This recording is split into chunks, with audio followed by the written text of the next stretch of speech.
하나님의 말씀은 신약성경 사도행전 5장 17절에서 42절의 말씀입니다. 성전 미문에서 못 걷던 사람을 걷게 하는 그런 일이 있었습니다.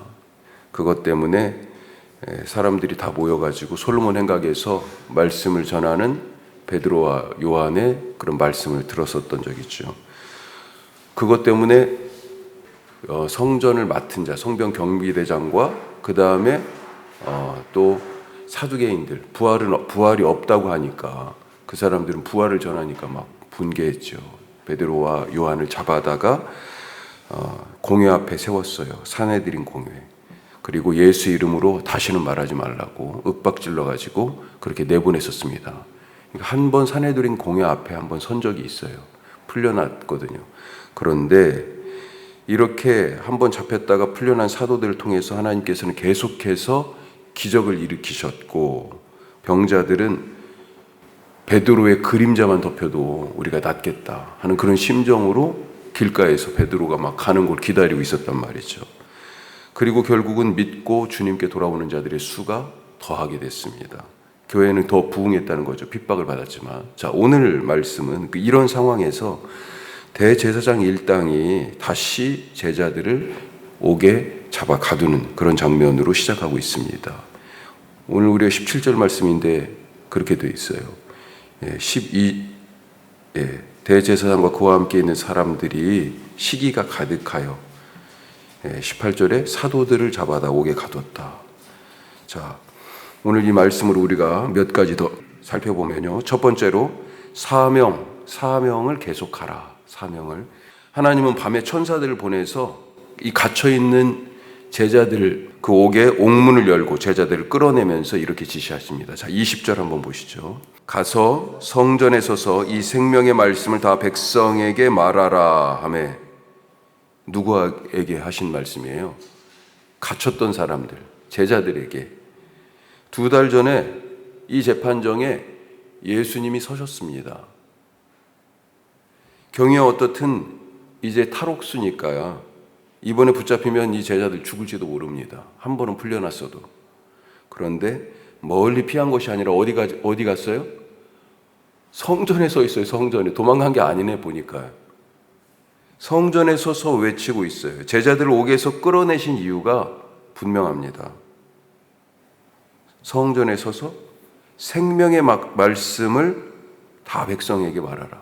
이거였어요. 사명 때문입니다.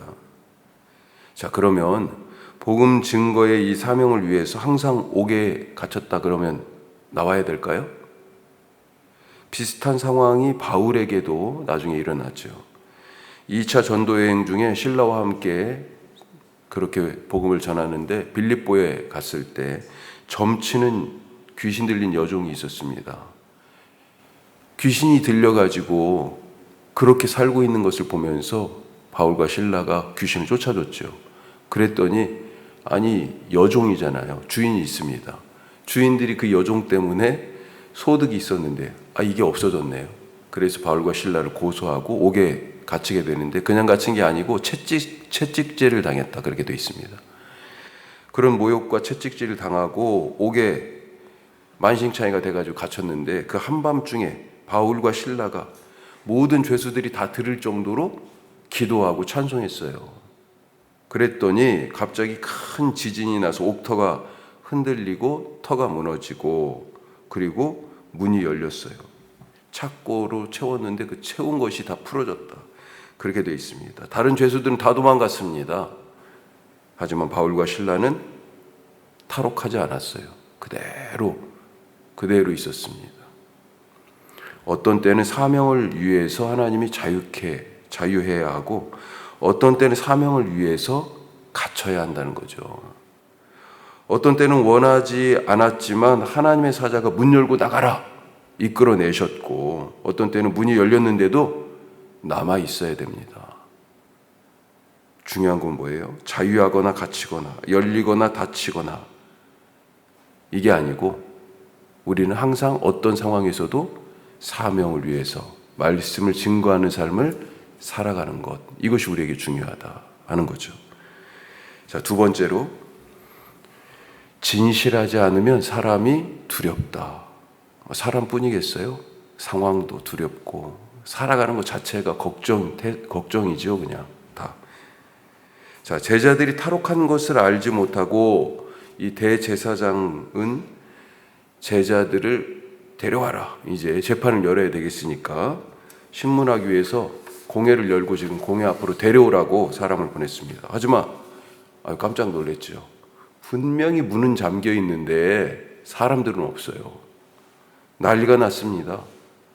막 그렇게 찾다 보니까 보고가 들어와요. 성전에 서서 제자들이 가르치고 있다고. 다시 잡아왔습니다. 자, 26절 말씀 보죠. 이 장면 뭐라고 말하고 있는지. 26절.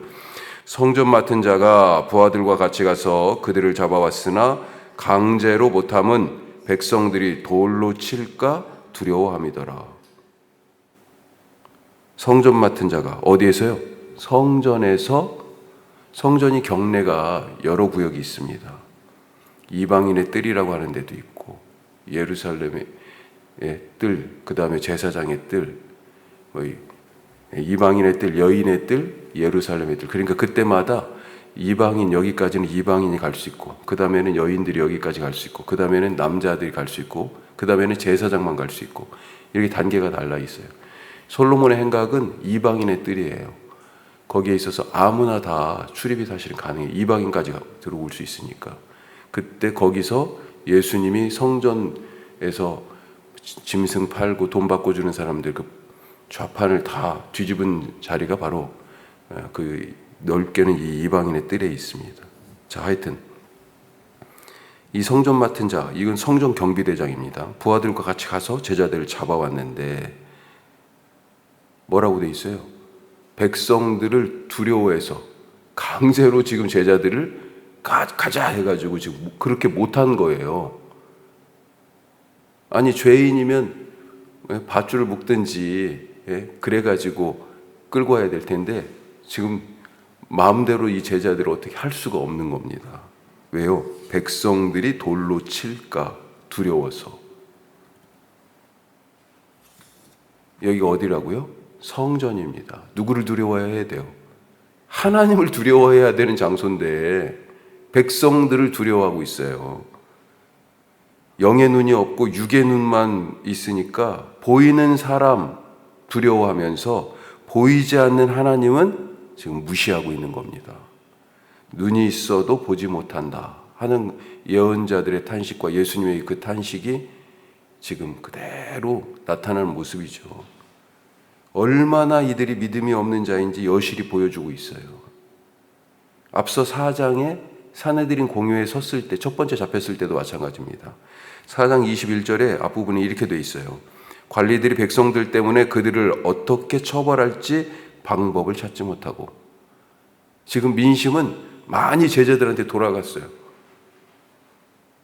예전에 예수를 죽이고 민심을 우리가 얻었다 생각했었는데 부활하신 예수님을 성령 충만한 제자들이 증거하면서 사람들이 회개하기 시작하고 또 여러 이적과 기사를, 표적을 보여주시면서 병 고치고 귀신 쫓아내고 이런 일들이 막 지금 예루살렘에서 일어나면서 믿는 자가 3,000명, 5,000명 막 되니까 이제 백성들이 두려운 거죠.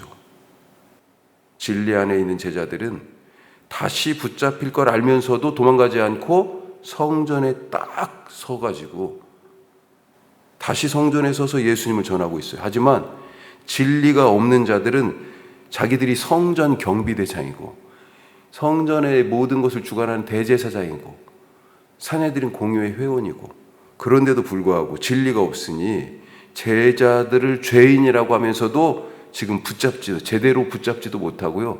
사람들 눈치 보느라고 쩔쩔매고 있습니다. 사람이 진실해야 당당하다. 진리가 없으면 쪼그라들어요. 왜소해지고.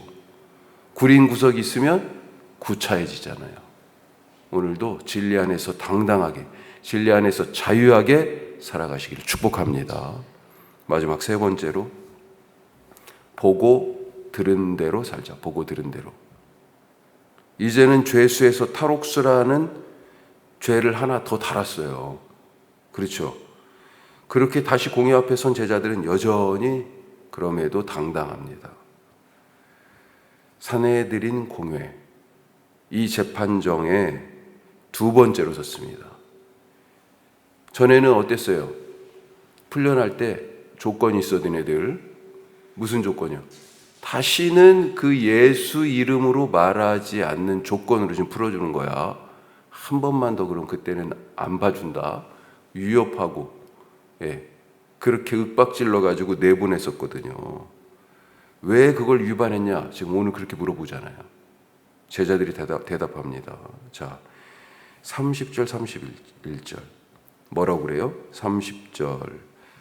너희가 나무에 달아 죽인 예수를 우리 조상의 하나님이 살리시고 이스라엘에게 회개함과 죄사함을 주시려고 그를 오른손으로 높이사 임금과 구주로 삼으셨느니라. 뭐라고요? 이것을 한마디로 얘기하면 42절 마지막 절에 제자들이 풀려나와서 뭘 했다고 되어 있습니까? 예수는 그리스도라 가르치고 전파하는 것을 멈추지 않았다 이렇게 되어 있잖아요. 이걸 요약하니까 예수는 그리스도입니다. 예수님이 바로 하나님이 보내신 세상의 구원자, 하나님의 아들, 세상의 임금이라고요. 어떻게 그렇게 되셨어요? 죽은 그분을 다시 살리심으로 그런 일이 있었다. 그렇게 되었다. 결국 제자들 채찍질 당하고 다시는 또 예수 이름으로 말하지 말라는 위협을 또 받고 풀려나지만 오히려 그 이름을 위하여 능욕받는 것을 기뻐했다. 오늘 말씀이 그렇게 되어 있습니다. 상황은 어때요? 옥에 갇히고 또 탈옥했는데 또 붙잡혀가지고 와서 재판장에 서서 또 윽박지름 당하고 그 분위기가 어떨 거예요? 제자들만 딱 지금 몇몇이 서 있고 사내들인 공회의 회원이 70명이라고요. 그것뿐이겠어요? 수많은 사람들이 더 그 성전에 관계된 그런 사람들이 둘러서가지고 벌써 숫자에서 이 분위기에서 확 쫄리잖아요. 그런데도 불구하고요. 분위기가 어때요? 오늘 말씀의 이 분위기가 전혀 위축되어 있지 않습니다. 제자들의 이런 태도 어디에서 왔을까요? 32절 말씀에 이렇게 되어 있습니다. 우리는 이 일의 증인이요 하나님이 자기에게 순종하는 자들에게 주신 성령도 그러하니라. 자, 그러면서 앞에 29절에서는 뭐라고 얘기해요? 자, 베드로와 사도들이 대답하여 이르되 사람보다 하나님께 순종하는 것이 마땅하다. 이런 태도를 갖고 있기 때문에 한마디로 이 모든 것을 보고 들었기 때문에 하나님께 순종하지 않을 수가 없다는 거죠. 성령과 더불어 제자들은 내가 바로 성령님과 더불어 이 일에 부활과 예수님의 십자가의 죽음과 부활의 증인이다 얘기하고 있습니다. 보고 들은 것이 있을 때만 당당합니다. 나는 봤으니까요. 내가 들었으니까요. 보고 들은 자가 증인도 되고 사명도 감당하는 거죠. 오늘 우리 기도할 때 주님 보여주시옵소서. 주님 듣게 하여 주시옵소서. 주님 알게 하여 주시옵소서. 그리고 그대로 살게 하여 주시옵소서. 기도하실 수 있길 바랍니다. 기도하겠습니다.